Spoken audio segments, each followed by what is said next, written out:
Bonsoir et bienvenue sur Fumble Play, une petite émission pas si petite où des joueurs sont réunis autour d'une table de jeu de rôle pour jouer à la campagne La Danse des Dragons dans l'univers de House of the Dragon avec le système Chronique Oubliée, publié par Blackbook Édition. Bonsoir les amis. Bonsoir.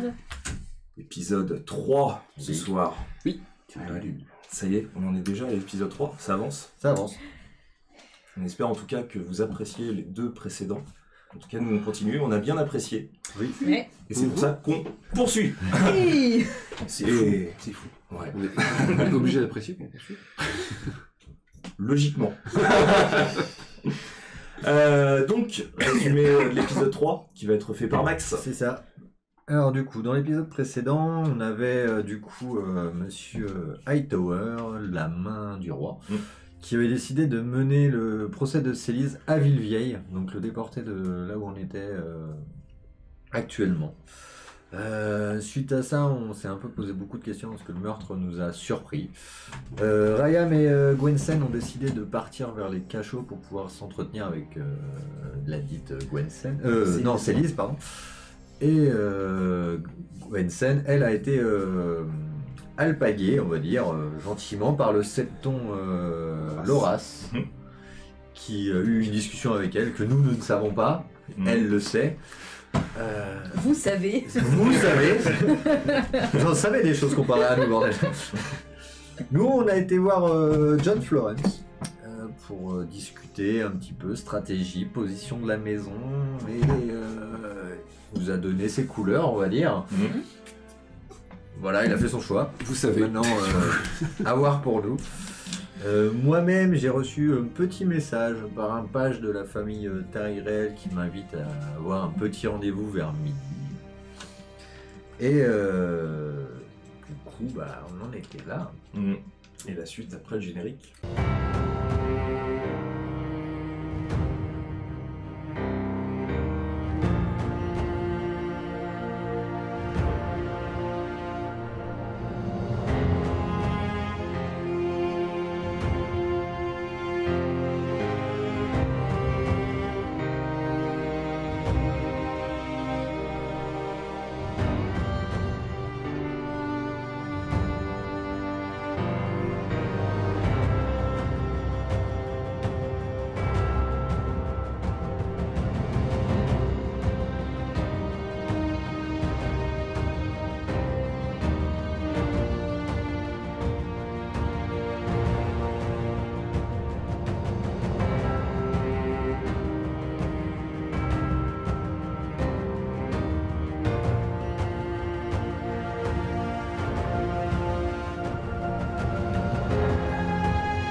Bien, donc vous êtes dans les cachots, il fait très sombre. La seule lumière qui éclaire donc la pièce, c'est la torche que vous avez ramenée donc à l'intérieur de la pièce.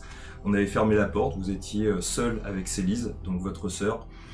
Et la dernière chose que vous aviez pu avoir comme information de sa part, c'était qu'elle avait vu un enfant de la forêt. Et donc elle est face à vous, les yeux presque dans le vague, et vous voyez qu'elle elle continue à vous regarder. Et en même temps, elle répète une deuxième fois, j'ai vu l'enfant de la forêt. Célise, est-ce que tu suis mon doigt? Et tu vois que là, c'est comme si elle regardait en fait derrière toi, et elle a l'air comme focalisée sur quelque chose, comme si elle le ressassait, et elle revoyait quelque chose du passé. Ok. Elle a l'air d'être en transe. Soit c'est des premiers, soit c'est autre chose. Quand t'as dit l'enfant de la forêt, elle a l'air de connaître l'enfant, elle a l'air de comment dire, je sais pas comment expliquer. Est-ce que ça a l'air d'être un souvenir qu'elle aurait déjà eu avant, enfin... Alors vous savez que Célise, c'est celle qui a été la plus intéressée par les histoires qui étaient racontées par Maître Carsen, le maître de votre maison. Venu il y a de cela une trentaine d'années, de la citadelle de Villevieille pour prodiguer ses conseils à John Florent. Il devint votre précepteur, à la fois sérieux et sévère, et, à certains moments, drôle à sa façon. Il porte ses nombreuses chaînes en alliage de métaux différents, symbole de ses multiples connaissances. La chaîne en acier valyrien informe les interlocuteurs de Maître Carsen de sa connaissance des arts supérieurs, c'est-à-dire de la magie et de tout ce qui s'y rapporte. Vous savez qu'il apprécie, lorsqu'il réfléchit, prendre entre ses doigts celle en cuivre, symbole de sa connaissance de l'histoire. Ce sont ces histoires qu'il vous contait à Rubriand, dans la salle près de la cheminée, le soir venu, qui vous reviennent à présent. Vous vous souvenez de ses lises et de ses yeux ronds lorsqu'il abordait la période de l'âge de l'aube, un temps de mythes et de légendes. À cette époque, les êtres et les peuples d'Essos et de Westeros étaient bien différents de ce que vous connaissez aujourd'hui. À Westeros, l'homme était absent, et une multitude de créatures peuplaient ces terres. Les enfants de la forêt étaient de ces créatures, de petits êtres constitués d'écorce et de feuillage. Ce sont les enfants de la forêt qui auraient sculpté les visages sur les barrales, ces magnifiques arbres aux feuilles rouges, quasi disparus de Westeros depuis la guerre entre les enfants de la forêt et les premiers hommes. D'après votre maître, ces visages servaient aux enfants de la forêt pour se projeter dans le temps et l'espace grâce à leur capacité de vervoyant. Plus de 10 000 ans avant l'âge de la conquête, les premiers hommes arrivèrent d'Essos vers Westeros. Ils colonisèrent cette terre avec force et violence pour obtenir leur subsistance. Ils durent ainsi abattre des barrales pour développer l'agriculture nécessaire à leur survie. Cette invasion fut considérée comme un acte de guerre par les enfants de la forêt qui durent prendre les armes. C'est bien plus tard que les enfants de la forêt affrontèrent leur plus terrible ennemi avec les premiers hommes, lors de la longue nuit. Les autres, les marcheurs blancs. Dernier affrontement qui marqua la disparition des derniers enfants de la forêt de la surface de Westeros. Vous repensez à ces histoires au moment où vous plongez vos yeux dans ceux de votre sœur qui allèrent ailleurs, comme transportés vers un lieu différent de cette geôle dans lequel elle croupit actuellement. Célise, est-ce que tu es dans la forêt là? Et tu vois qu'elle revient un peu à elle. Comment? Excuse-moi, Gwensen, qu'est-ce que tu disais? Est-ce que tu étais dans la forêt? Non, je suis avec vous. Et tu vois qu'elle se remet à pleurer. Du coup, je lui dis, je lui explique que du coup, elle va être transférée, enfin, entre guillemets, elle va être transférée à Villevieille demain, je crois. C'est ça. Et elle vous regarde et on peut rien faire. C'est-à-dire que... Père, qu'est-ce qu'il a pu dire? il sait que j'ai rien fait. On n'a pas vu pour l'instant, c'est Alistair qui est avec lui. Alistair et Rayam sont allés le voir, nous on l'a pas vu encore. Tu vois qu'elle baisse les yeux. On va tout faire pour mettre ça au clair et pour te sortir de là. Il va falloir que tu sois forte, il va falloir que tu tiennes le coup. Et on va... qu'elle sèche ses larmes. On va réussir à trouver une solution. Merci. Dites à Père que j'y suis pour rien. J'ai rien fait. Je n'aurais jamais fait de mal à Deacon. Dites-le à son père, j'ai rien fait. On lui dira. Et du coup, je l'enserre une dernière fois contre moi, et je commence à m'éloigner, à vouloir sortir de la cellule. Ok. Gwensen, que fais-tu? Je lui prends les mains et ne perds pas espoir, tout va s'arranger. Et tu vois qu'elle pose son front contre le tien. On reste comme ça un petit peu, 2-3 secondes, et puis... Et tu vois qu'elle te regarde et elle te fait juste un petit signe de la tête. Et je suis Riam.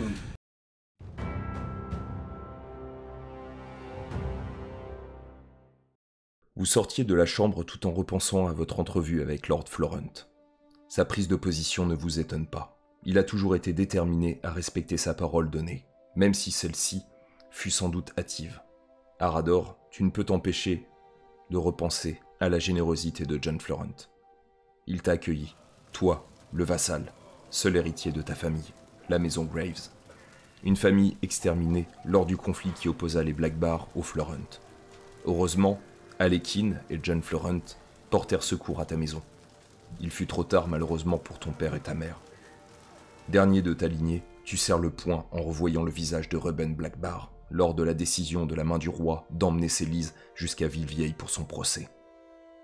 Tout en descendant les magnifiques escaliers en pierre rehaussés, à certains endroits de délicieuses mosaïques aux couleurs chaleureuses, dans ces passages intermédiaires entre deux niveaux, vous observez les somptueuses tapisseries ornant le passage que vous empruntez, coincées entre certains vitraux aux couleurs dorées, diffusant une chaleur solaire bienfaitrice. Les Tyrell tentent par tous les moyens d'imprégner les lieux d'un passé glorieux pour occulter au maximum leur ascendance modeste, pensez-vous de concert. Vous vous arrêtez soudain sur la tapisserie, reprenant la bataille du champ de feu. Vagar, le dragon de Visenya, la sœur épouse d'Aegon Targaryen, est représenté. Vous vous regardez et vous comprenez ce que vous pensez soudain l'un l'autre. Le poids des dragons dans la destinée des hommes reste éternel dans les 7 couronnes. Leur feu brûle le courage et les alliances des hommes. En reprenant votre traversée du château, vous arrivez enfin au niveau qui vous intéresse. Gwensen et Riam, vous remontez les escaliers depuis les cachots de jardin lorsque vous entendez gronder au loin. L'orage s'invite petit à petit dans ce magnifique ciel bleu au-dessus de la demeure des Tyrell. Il fait encore beau, mais le temps devrait changer dans quelques heures. Gwensen, tu aperçois furtivement au loin ton frère Alester ainsi que votre maître d'armes arriver à votre niveau. Ok. Du coup, Riam, c'est... Oui, je vois. Et donc effectivement tu vois Alester et Arato. Est-ce que Père est dans ces quartiers? Absolument. Il faudrait que je m'entretienne avec lui et vous tous également aussi, je pense. D'accord. C'est relativement important, je pense. Vous avez vu Célise? Oui. Physiquement, elle va bien. Mentalement, elle est très fragile. Elle était très perturbée par ce qui se passe. Comment ne pas l'être? Difficilement. Bon, eh bien, je pense qu'on peut aller le voir. Bah, faisons demi-tour. Nous aurons une affaire à voir dans 1 heure. Oui. Dont nous pourrons parler en temps voulu. Très bien, d'accord. Donc vous décidez de remonter donc le niveau donc supérieur, donc là où se trouve donc la chambre, les allers-retours. la chambre donc de John Florent et donc vous retrouvez donc la porte donc toujours fermée et donc ces fameux couloirs donc magnifiques avec cette grande mosaïque donc qui représente alors de manière très simple une rose donc le symbole des Tyrell. Et donc vous avez ces vitraux magnifiques qui donnent une chaleur, donc une atmosphère, parce que c'est des vitraux un petit peu ambrés, donc ça filtre la lumière d'une couleur assez chaude, qui dénote vraiment avec l'atmosphère dans laquelle vous êtes actuellement, donc la tension qu'on peut ressentir à l'intérieur de votre famille, et puis même à cause de ces noces. Et donc la porte se retrouve face à vous. Je frappe. Et vous entendez donc de nouveau la voix de votre père entrer. J'ouvre la porte. La première chose que vous discernez dans cette semi-obscurité devant vous, c'est Lord Florent, en train d'écrire sur un bureau. Un livre ouvert posé sur sa table, un parchemin à côté qu'il griffonne nerveusement. La pièce est toujours aussi sombre. Un filet de lumière depuis la fenêtre, quasi fermée, permet seulement de discerner les contours de la grande pièce accordée par les Tyrell à votre père, eu égard au respect de son rang. Le lit, ainsi que l'immense cheminée, permettant de se protéger de certaines nuits froides du bief, rares, mais néanmoins existantes. La poussière s'égrène à travers ce faisceau de lumière qui vient se poser religieusement sur le bureau de John Florent. Aucun son, à part l'écriture à la plume de votre père, ne semble chercher à couper l'atmosphère lourde du lieu. Que faites-vous? Du coup, je les laisse rentrer et comme à mon habitude, je me mets au bord de la porte en attendant d'être invité. Ok. Et du coup, je rentre. Je me D'accord. dirige vers le bureau. Ok. Donc tu vois qu'il pose sa plume, il se retourne. Tous quasiment réunis. Monseigneur, j'ai d'importantes nouvelles. Le Septon Loras m'a informé que les jours du roi étaient comptés, que la main sait que vous voulez rejoindre les Noirs, ce qui fâche le Scepteur qui préférerait que les Florent rejoignent les Verts. Et il vous a dit comment il était au courant? Non. Je n'ai pas réussi à avoir cette information, monseigneur. C'est impossible qu'il ait pu l'apprendre de notre maison. Est-ce que peut-être qu'Alan Tarly en a parlé? Je sais que j'ai parlé de vive voix avec lui avant le mariage. Quand tout se préparait, j'ai discuté avec lui. Et donc, selon le septon Loras, le grand septon a lui aussi choisi les verts. C'est en tout cas la position officielle du grand scepteur.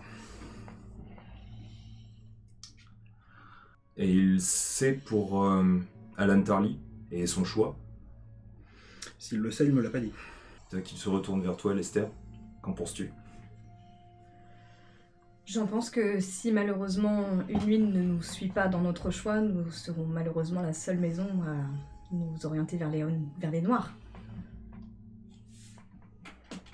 Je pense que notre sœur est entre les mains des Hightower.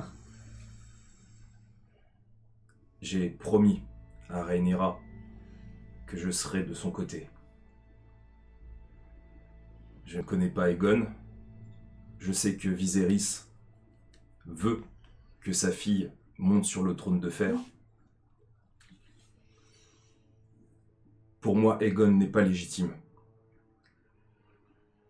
Il n'a rien fait pour être légitime sur ce trône de fer, à défaut de Rhaenyra. Daemon est de son côté, en tant que mari, en tant que frère du roi.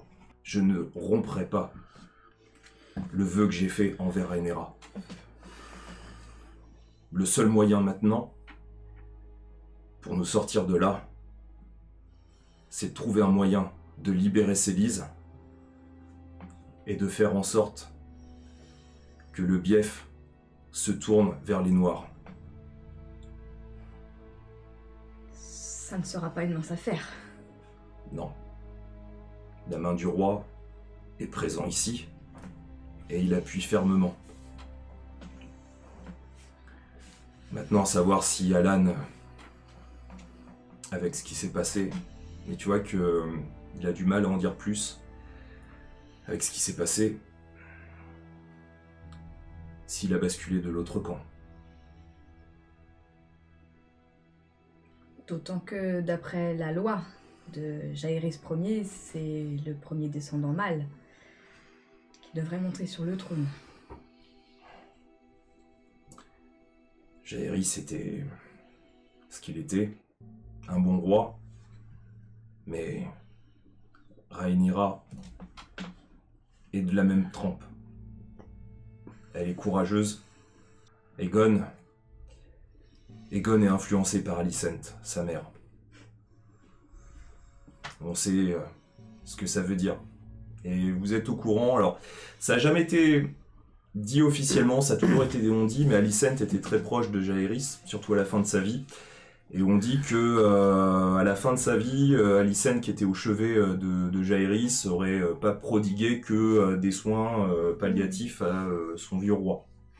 Mais ça a toujours été des critiques qui ont été faites envers Alicent. Maintenant, est-ce que c'est une réalité ou pas voilà. Mais on utilise souvent cette histoire pour dénigrer les Hightower et pour montrer leur soif de pouvoir. Après, au vu des démonstrations, dit-on, véloces, qui a été montré par l'atterrissage de certains dragons autour du château, je pense que certains de nos seigneurs sont plus dans une inquiétude que dans une position fixe.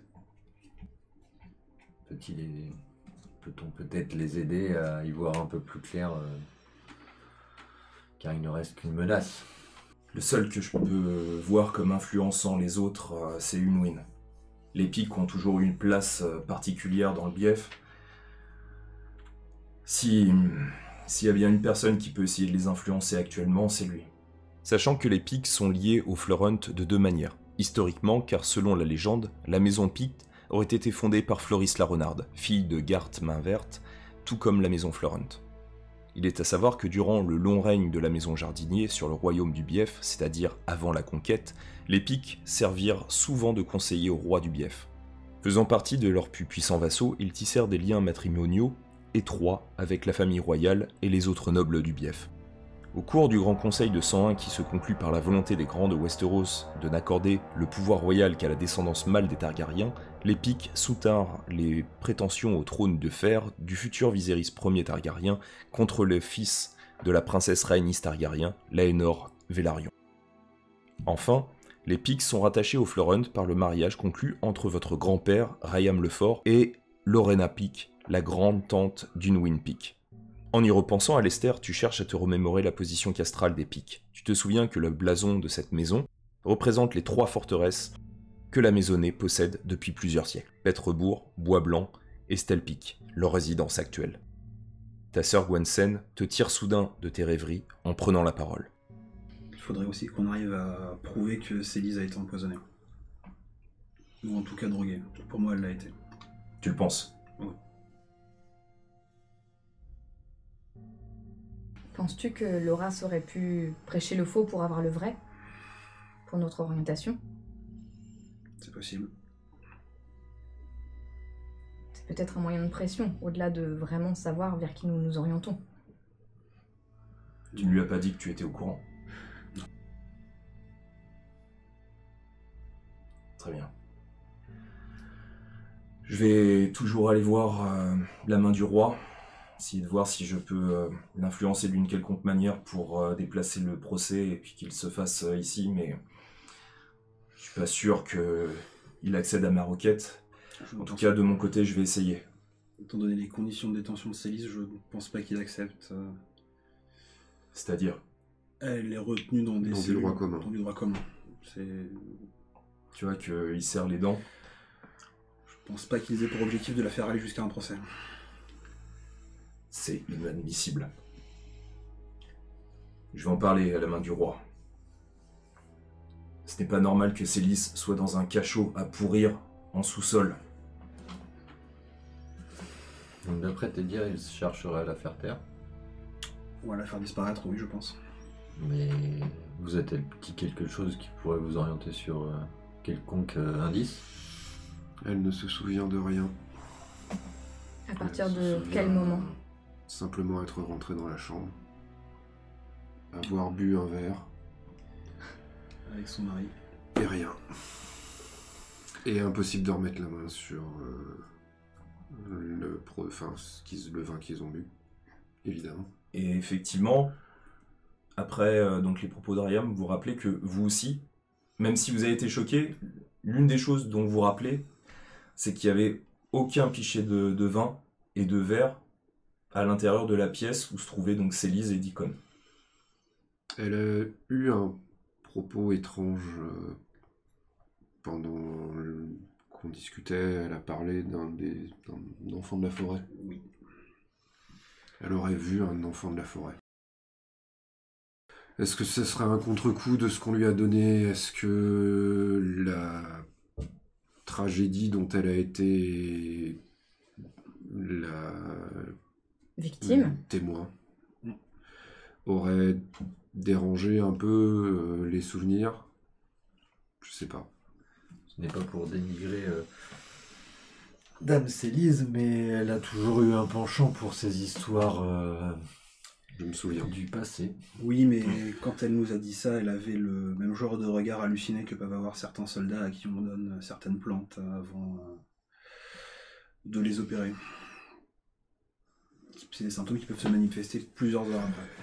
Peut-être y avait-il quelqu'un et qu'elle l'a pris pour un enfant. Peut-être. Peut-être. Pendant que je me dirige vers Otto Hightower, qu'allez-vous faire? J'aimerais m'entretenir avec une personne. Un page est venu vers moi pour me transmettre un message. J'ai rendez-vous dans les jardins à midi. J'aimerais savoir de quoi il est question. Peut-être quelques indices ou quoi que ce soit qui pourrait aider la famille. D'accord. Quand on est venu du coup au mariage, on avait des hommes avec nous? Oui. Il y avait... Ouais, vous avez quelques gardes avec vous qui vous accompagnent avec la livrée donc des Florent. Donc Je voudrais qu'on envoie quelques gardes devant la cellule de Célise. ça sera fait. Je vais m'arranger pour faire ça. Même avant ça, il faudrait la faire changer de cellule. Il est inconvenant qu'elle reste. Bien sûr, mais dans les tant cachots. que nous n'avons pas l'autorisation de la main du roi pour le faire, Elle reste votre sœur. bien sûr. Très Mais bien. on n'est pas chez nous ici. Certes, mais elle reste noble aux yeux du monde. Une noble qui a tué quelqu'un et qui vient pour l'instant, de ce qui a été montré, des informations qu'on a, qui aurait tué quelqu'un et qui du coup a perdu une partie de son rang. Tu vois qu'il lève la main. Je vais m'entretenir avec la main du roi. Je vous laisse, on se retrouve au souper. Elena, Tyrell sera là, certains seigneurs aussi. On essaye tant bien que mal de faire bonne figure, et j'essaye de voir avec la main du roi. Au vu des dernières informations que nous avons obtenues ici même, je vous conseille de garder une garde près de vous. Question de précaution. Ça va Je de soi. veillerai sur vos fils, mais je ne serai pas là pour veiller sur vous. Très bien. Tu vois qu'il se lève. On se retrouve tout à l'heure. Et tu vois qu'il ouvre la porte. Et tu vois qu'il passe juste à côté de toi. Il s'arrête un peu. Fais attention à eux. Toujours. Et tu vois qu'il se retourne en te regardant, Gwensen. Il te fait un petit signe et il ferme la porte juste après. Monseigneur. Et donc vous êtes tous les quatre à l'intérieur de la chambre de John Florent. Comment ose-t-il traiter notre sœur de la sorte? On ne peut pas risquer une esclandre, pas dans la situation dans laquelle on se trouve. Je sais. Je suis aussi outré, mais on peut pas. C'est pas possible. Si je tenais le salopard qui a vendu la mèche pour la filiation de notre père, Ça n'est pas dit qu'il sache vraiment. non, mais ils l'ont fait comprendre quand même, visiblement. Oui, mais c'est peut-être juste un moyen d'en être sûr. Ils veulent voir comment père va réagir. C'est cela. D'autant que Lady Tyrell elle-même n'a pas donné officiellement son affiliation. Pour le moment, le roi n'est pas encore mort, donc ses soucis sont encore passables. J'imagine que Célise préférerait qu'on s'occupe un peu plus de son Qu'on s'occupe de son problème. problème, mais Tout est lié, malheureusement. voilà. Bien sûr, mais on parle d'un procès. Je ne pense pas que vous soyez prêt à perdre une de vos sœurs. Si on a la chance d'aller jusqu'à un procès. C'est ce qui me fait peur aussi. C'est pour ça que je vais envoyer des gardes. J'espère juste que je vais trouver les gardes de confiance. On devrait faire ça immédiatement d'ailleurs. Quitte à dormir moi-même devant la cellule cette nuit.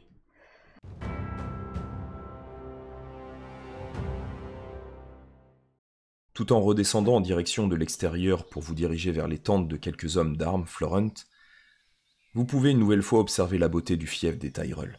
Au jardin est un havre de sérénité, de volupté et de couleur. L'architecture harmonieuse et lancée cadre merveilleusement bien avec la flore du lieu, notamment les roses jaunes, symboles de la maisonnée régnante. Vous vous rappelez, d'ailleurs, que pendant très longtemps, les Tyrell furent les intendants de cette demeure. Ils en prirent grand soin pour les jardiniers, la maison suzeraine du Bief, jusqu'à la conquête, le moment où ils furent les premiers à plier le genou devant Aegon le Conquérant et ses dragons. En apercevant la Mander au loin, vous ne pouvez qu'être admiratif devant les 3 cercles de murailles dressés pour protéger le château. Le premier cercle abrite d'ailleurs de hautes tours de pierre blanche dont la plus ancienne date de l'âge des héros. Entre l'enceinte extérieure et celle du milieu s'étend un véritable labyrinthe de ronces. Partout, de riches décorations et statues sont mises en valeur par le lierre, la vigne et les fleurs grimpantes. On y trouve des bosquets, des fontaines, des cours ombragées et des portiques de marbre. Une des particularités de Haut-Jardin est de posséder un magnifique septuaire aux sublimes vitraux et un remarquable bois sacré où se dressent au bord d'un étang non pas un, mais 3 barrales millénaires connus sous le nom des 3 chanteurs. D'après la légende, ils auraient été plantés par Cartmain-Vert lui-même. Imposants, leurs branches se sont enchevêtrées au fil du temps, donnant l'impression d'un seul arbre à 3 troncs. Les différents et multiples jardins sont tous impressionnants, sûrement aussi incroyables de beauté selon les dires de Maître Carsen que ceux de la capitale de la principauté de Dorne, Lancélion. Rayam, à l'extérieur, au niveau des tentes de votre maisonnée, tu discernes enfin Guilhem, l'homme de confiance de ton père. Tu t'adresses à lui, promptement, pour qu'il garde la cellule de Célise. Il obtempère sans question et prend aussitôt 2 hommes avec lui. Après avoir convenu de rester au niveau inférieur des jardins, à l'entrée du labyrinthe des ronces, vous décidez de laisser partir votre maître d'armes vers son rendez-vous, le bosquet nord d'Au Jardin. Le bosquet nord est un havre de paix bienfaiteur. Là, à Rador, tu trouves un magnifique abri naturel constitué d'une flore luxuriante et de vestiges d'un ancien septuaire depuis longtemps détruit, qui donne à l'endroit un charme ancien. Il y a de vieux arbres aux racines puissantes, mais aussi de jeunes pousses. Tout est harmonieux et fait dans le but de renouveler, sans le dénaturer, cet espace de vie végétale. Tu entends quelques bruits d'abeilles qui butinent les fleurs. Quelques gardes sont présents dans le lieu. Ils portent les couleurs de la maison Pique. 3 châteaux noirs sur champ orange sombre. Tu surprends soudain Unwin Pique, en train d'observer le paysage environnant. Il est assis sur l'une des ruines du premier septuaire d'Au Jardin, un verre de vin à la main, un pichet non loin de lui. En te voyant, il a un large sourire et te fait signe de venir à sa rencontre. Ce même sourire radieux qu'il affiche à chaque début de discussion, qu'elle soit agréable ou non. À Rador, tu marches calmement vers lui, d'un mouvement calme, profitant toi aussi de l'environnement. Tu sais que c'est un personnage important et tu mesures déjà les enjeux qui pourront peut-être se mettre en place lors de cet échange. Unwin porte ce magnifique pourpoint orange sombre qu'il portait déjà la veille. Tout en versant soigneusement du vin dans un verre, tu ne peux qu'être admiratif de cette prestance naturelle qu'il dégage, pimenté par ce magnifique regard bleu typique des Piques. Il sait qu'il plaît, tu en es sûr. Et il en profite, tu en es certain. Il te tend le fameux verre dans lequel il a versé du vin. « Je suis heureux de vous voir ici. Merci pour votre discrétion. Avant que vous ne posiez toutes vos questions, je préfère aller droit au but. Il s'agit du procès de Célise Florent. Il n'aura pas lieu. » Il voit ta mine se fermer d'un coup et poursuit. « Ce simulacre de procès n'a que d'intérêt que pour une personne, la main du roi. Il va en profiter pour influencer toute personne qui n'aimerait pas se tourner vers les Verts. Tu comprends ce qui se joue à présent. Tu entrevois clairement qu'Otto Hightower va tout étudier pour mettre en pouvoir son petit-fils, Aegon Targaryen, le fils de Viserys Ier de son nom et d'Alicent Hightower. Tu mesures tes paroles avant de les formuler devant ton interlocuteur. Quelques secondes se passent avant que tu prennes définitivement la parole. Le bourdonnement des abeilles et du vent brisant par intermittence ta profonde réflexion. Et ça a l'air de vous déranger. Disons que j'aime avoir et j'aime que ceux qui me sont proches aient leur libre arbitre. Ce qui est louable de votre part. J'espère toujours avoir une certaine influence envers différentes personnes et je sais que vous me rendrez l'appareil un jour. Moi, ce qui m'inquiète le plus, c'est que beaucoup de droits ont été bafoués envers Célise. Enfermée dans des cachots, je ne le comprends pas. Elle reste une noble. Et même le pouvoir de la main du roi ne l'autorise pas à déroger aux règles qui sont pour les nobles. Il en fait lui-même partie et je trouve ça déplacé et risque, au vu de vos dires, d'être même plus agressif que ce qu'on pourrait croire. Oh, effectivement. Mais ça montre bien le caractère d'Otto Hightower. Il est prêt à n'importe quel prix que la descendance de sa fille soit sur le trône de fer. À n'importe quel prix. Et donc, autant vous dire que si Célise part demain, vous ne la reverrez pas. Je m'en doute. Une fois qu'elle sera dans le siège des Hightower, c'est-à-dire à Villevieille, ce sera fini. Je le sais. Et vous n'avez qu'un seul moyen de la sauver. C'est-à-dire ? Est-ce que vous savez ce qu'est le jugement des sept ? Tu sais, Rador, que le jugement des sept est une forme particulière, antique et rare de duel judiciaire. liée à la religion des Seth et aux traditions des Andals. La procédure est simple. À l'origine, les Andals, qui ont importé la religion des Seth à Westeros, considéraient le chiffre 7 comme magique. Ils croyaient qu'en opposant les champions 7 contre 7, ils honoreraient les dieux, ce qui garantissait un jugement plus juste de leur part. Le jugement des 7 est semblable au duel judiciaire classique. Si le ou les accusés sont tués, on estime que les dieux l'ont jugé coupable et le combat s'arrête. En revanche, si le ou les accusateurs meurent, on estime que l'accusé est innocent et le combat s'arrête. Un seul jugement des 7 est précisément connu. En 42 Âge de la Conquête, un jugement des 7 opposa à Port-Réal le roi autoproclamé, Maegor Ier Targaryen, au fils du guerrier, un ordre religieux et militaire en rébellion ouverte contre la maison Targaryen lors de la guerre de la foi. Il semble qu'avec le temps, la possibilité d'affronter un unique champion contre un autre fut accordée selon certains maîtres qui retrouvèrent quelques situations où cela fut autorisé. Donc vous m'invitez à provoquer un duel. Contre les Tarly. Oui, je le comprends. C'est vrai que c'est une solution qui peut s'avérer fructueuse, mais qui peut creuser aussi un écart. Je le sais. C'est pour ça que j'aimerais pas être à votre place et à choisir si Célis doit partir demain et peut-être ne jamais revenir, ou un duel judiciaire qui fait que la personne qui va combattre peut-être potentiellement mourra. Si vous me faites venir, c'est que vous avez une idée de qui combattra si je demande ce duel. Je pense que ça sera le père de Deacon. Il en veut énormément à votre famille et à Célis. Je sais qu'il est redoutable sur un champ de bataille, encore plus sur une arène. Ça sera pas mince à faire. Non. Mais vous comprenez pas au moins son père, le sanguinaire. Ça aurait été une autre partie. Ce qui m'inquiète plus, c'est qu'après un duel judiciaire de cette hauteur, des écarts se creusent encore plus. Entre les Tarly et les Florent. Oui. Donc, quel sera le choix? Je ne pense pas que ça ne touche que ces deux familles. C'est possible. Mais je préférais vous en parler. De toute manière, le choix se fera vite. Soit c'est vous qui le prenez, soit d'une quelconque manière, ce seront les verts et les noirs qui choisiront pour vous. Les dragons ont toujours raison. Et juste après avoir fini sa phrase, vous entendez une bourrasque se déchaîner au-dessus de vos têtes, ainsi qu'une ombre gigantesque assombrir le ciel. Un hurlement terrible se joint à cette obscurité.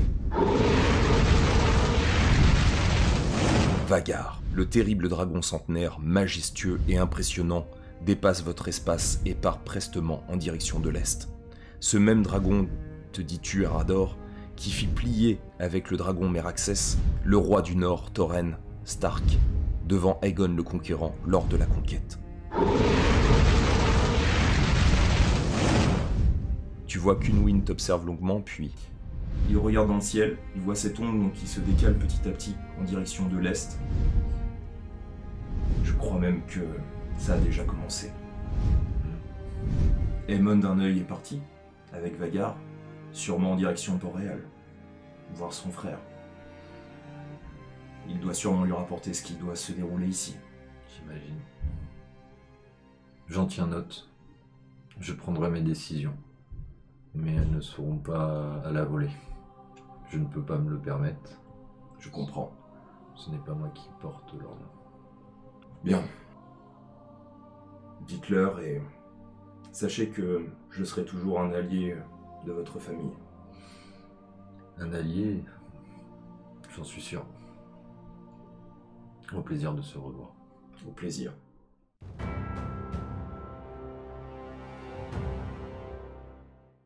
À l'entrée du labyrinthe des ronces, Alester, Gwensen et Riam, vous attendez Arador Graves, votre maître d'armes, celui de la maison Florent. Des terrasses sont aménagées, vous permettant d'attendre près d'harmonieuses fontaines et de statues à la gloire des ancêtres Tyrell.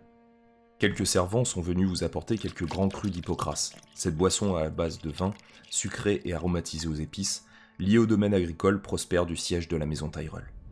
Le passage de Vagar et son terrifiant hurlement vous a rappelé les sombres enjeux qui se nouent dans la région. Son départ avec Aemon Targaryen vous confirmant vos inquiétudes. Donc vous avez bien un Rador qui revient dans votre direction, et donc je te laisse la parole. Donc en fait, vous me voyez revenir, sortir de ce bosquet, et vous voyez à mon visage que je suis pas du tout serein. Ok. Il y a limite tremblant en fait. Je viens de rencontrer quelqu'un qui m'a pas mis la pression, mais on a eu une discussion qui a été tellement intense et qui a des valeurs réellement importantes pour notre famille et pour le reste de l'histoire, qui va se dérouler très vite devant nous, que ouais, je suis vraiment pas serein. Je me dirige vers toi et je te dis, tu n'auras pas besoin d'aller voir Edwin. C'est lui-même que je viens de rencontrer. Très bien. Quelque part, c'est une bonne chose qu'il ait voulu te parler. Oui. Qu'est-ce qu'il te voulait? Pour lui, le procès de Célise n'est qu'une mascarade. Elle sert juste la main à prôner sa... Je t'emmerde. C'est pas contre toi, hein, mais quelle surprise quoi, oh là là. Cherche à imposer la couleur du vert aux autres maisons. Et ça lui déplaît. À une mine. À Edwin. Donc je ne sais pas exactement s'il est réellement pour les verts ou contre eux. Mais pour lui, il m'a donné une solution pour sauver Célise. Parle. Un duel. Entre qui et qui? Un duel judiciaire? Exactement. Donc, Entre qui et qui? donc vous savez que ça porte le nom de jugement Notre des sept. famille et Tyrell. Donc en fait, ce que tu es en train de me dire, c'est que pour sauver notre sœur, il faudrait que potentiellement on sacrifie un de nous. Si un de nous est sacrifié, votre sœur n'est pas sauve. Il faut qu'on survive.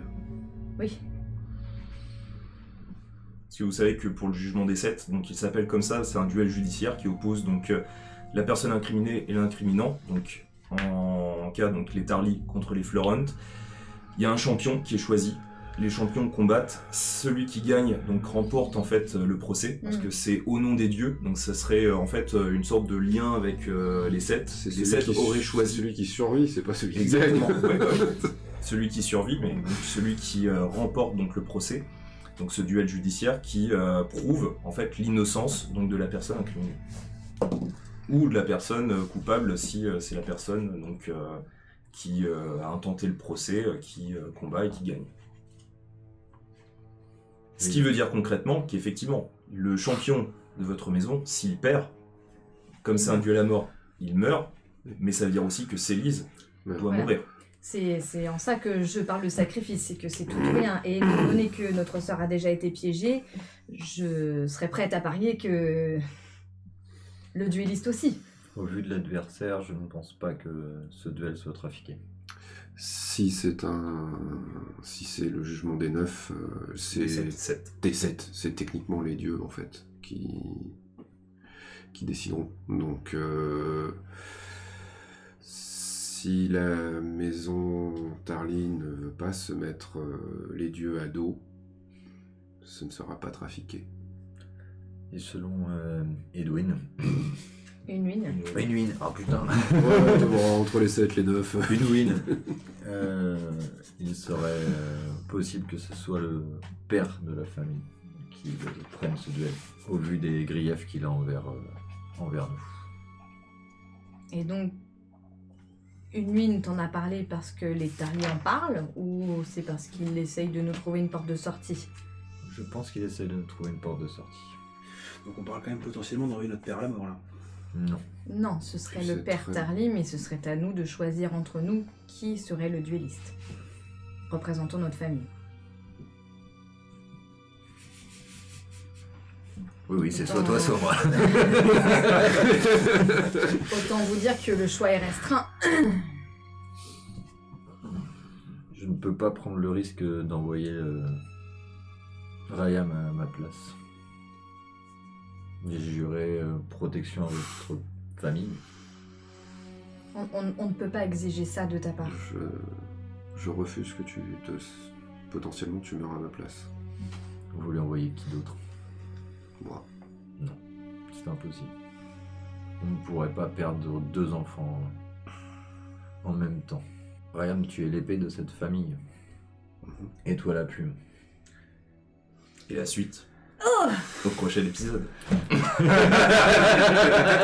Vous attendiez pas ça, hein? Non. Il est beau. Les 7 enfers sur toi et ta descendance. Voilà. Belle recherche. Eh bien, nous en saurons plus la semaine prochaine. Ça se densifie. On est vraiment dans un univers de Ah bah c'est la joie de vivre. Voilà, on a les familles, voilà, sont là, Voilà. et puis ça joue de manière intense. Que dire? Abonnez-vous, mettez des pouces, surtout vers le haut, et puis des messages, on les lit, on met des commentaires, on les apprécie. Désolé pour les Toujours. erreurs. Je vous jure que je vais essayer de réviser avec beaucoup trop de familles. Vous pouvez venir nous enguirlander sur le Discord parce qu'on prononce mal les noms. Non mais c'est bien, ça montre justement, comme La ceux qui complexité. regardaient la série, ah mais c'est qui celui-là, Oui, etc. bah Voilà, donc c'est parfait. Toi aussi, n'hésite pas à télécharger l'arbre généalogique sur Bah, familleappelée.fr. Ce qui serait une bonne chose, c'est que je mette en lien les... Ouais. justement... Ouais, Complètement. c'est possible, ouais, pour Complètement, pouvoir ouais. avoir C'est les une noms bonne de idée. chacun. On va mettre ça de et côté. Voilà. Que les gens puissent imprimer leurs petites fiches en disant. Exactement. C'est lui, on fait une croix. On fait un bingo. Fais tes petits Bristol de Lui, il vit, lui, il vit, lui, il C'est ça, crève. le bingo des morts dans les familles. En tout cas, portez-vous bien, prenez soin de vous, puis à la semaine Ouais. prochaine. Et puis, ben, il y a aussi une autre chose. Le... Discord.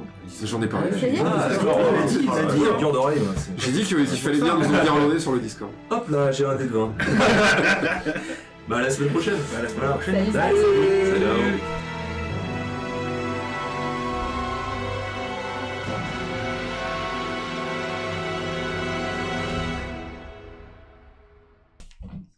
Bah voilà. Oh my. Oh putain. Oh my god. my. Oh putain, je veux pas mourir. Je veux pas que mon personnage décède. Ça a dû être intense ton échange là. Restez comme ça.